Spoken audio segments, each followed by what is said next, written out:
Harrison Ford in The Call of the Wild. So The Call of the Wild is the 2020 movie based on like the 1900 book adaptation by Jack London. So this movie basically stars Harrison Ford and a dog named Buck, and it basically shows Buck through the years as he goes through different masters and eventually ends up with Harrison Ford and they go on a little adventure.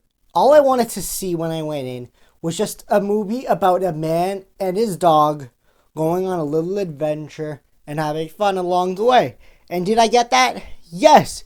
Now let's get into some of the good stuff about this movie. One of the best things about the movie is definitely Harrison Ford. He displays so much emotion in this movie so well. His interaction with the CGI dog is so seamless that it actually makes you care, even though you know the dog isn't even real. But it's because of him that the dog feels real. The movie looks gorgeous. It's one of the best looking movies I've seen so far this year, and I've seen like one. Even some of the CGI animals look pretty damn good. The movie is like an hour 50 minutes, but it feels more like an hour and a half. That's probably because of the pacing in this movie. Nothing really feels that uneven. The first act is all just setup. It's all about setting up Buck and seeing his first master and how he eventually ends up where he is. Second act is seeing him with a new master on a mail route, and basically the second half of the second act all the way to the end, he's with Harrison Ford. Okay, now let's get into some of the cons about this movie. My main issue, Buck. He's a little CGI, and is that a bit weird at first?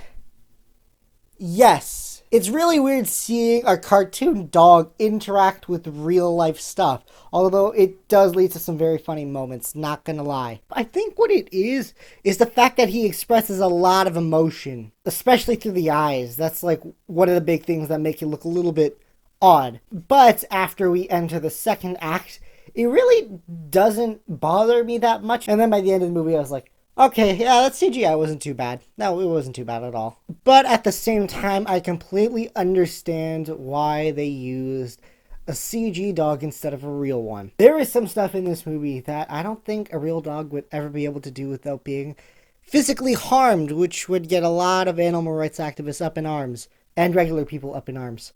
So, on that side, it is a good idea that they use CGI animals. And also, there's like a villain in this movie. I'm not gonna say who it is if you haven't seen it or you haven't seen any of the trailers.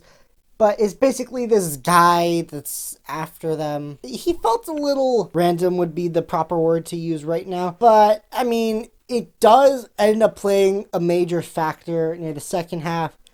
So after that, I was like, okay, yeah, it's fine. I don't care anymore. But, I mean, overall, this movie was pretty damn solid. It had mostly great effects, great cinematography, great acting. I really hope Harrison Ford gets an Oscar for this. The supporting cast was good. The second and third act were really fast-paced and actually pretty damn emotional. And overall, the ending was nice and sappy, as you'd imagine, but yeah, that's kind of the charm of it. So would I recommend this movie? Yes, I would. Just go into it knowing that it's going to be a CGI dog, the villain's going to be a little forced, but the rest of it is going to be really good. So on that basis, would I watch it again? Yes. Yes, I would watch it a lot more than this corporate thing, because at least this one had a lot more emotion and felt more real. Guys, that was my review of Call of the Wild. I hope you enjoyed this review. Stay tuned for the next one. Peace out, have a good day, and bye.